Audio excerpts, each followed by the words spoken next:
গোটা মধ্যপ্রাচ্যকে একাই অশান্ত করে রেখেছিল ইসরায়েল।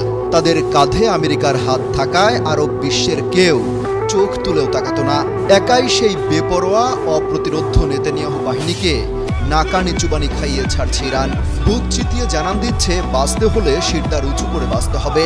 দেয়ালে পিঠ ঠেকে যাওয়ার পর ইরান ইসরায়েলের বিরুদ্ধে যে যুদ্ধ শুরু করেছে তাতে একটুও সায় দিচ্ছে না আরব বিশ্বের তেমন কোনো দেশ। তবে ধীরে ধীরে ঠিকই তেহরানের পাশে দাঁড়াতে শুরু করেছে রাশিয়া, তুরস্ক, উত্তর কোরিয়া, ভেনেজুয়েলা সহ বাঘা বাঘা দেশগুলো। প্রকাশ্যে এখন তারা ইসরায়েলকে চোখ রাঙাচ্ছে। কোন কোন দেশ ইরানের পক্ষে অবস্থান নিয়েছে আর তারা কি বলছে? শুরুতে চুপচাপ থাকলেও এখন বসে নেই উত্তর কোরিয়া। যুদ্ধ চলবে আর সেখানে কিম জং উনের নাম থাকবে না, তা কি করে হয়?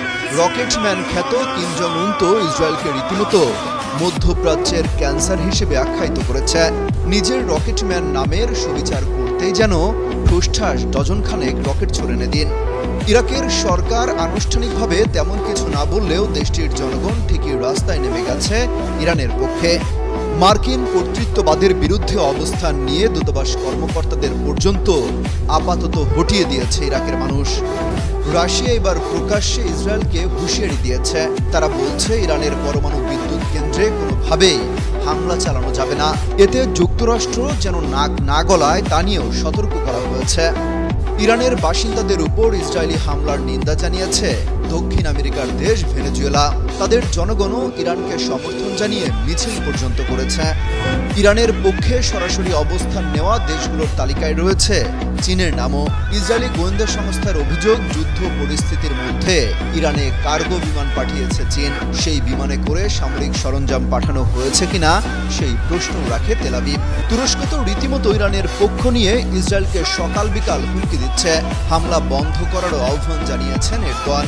শুধু তাই নয়, তুর্কি সেনারা যুদ্ধের প্রস্তুতিও নিচ্ছে। এছাড়া পাকিস্তান তো রীতিমতো ঘোষণা দিয়েছে যে কোনো সংকটে ইরানের পাশে থাকবে ইসলামাবাদ। তবে মার্কিন প্রেসিডেন্ট ডোনাল্ড ট্রাম্প পাকিস্তান সেনা প্রধানকে ডেকে নিয়ে কি তাবিজ বেঁধে দিয়েছেন তা এখনো জানা যায়নি।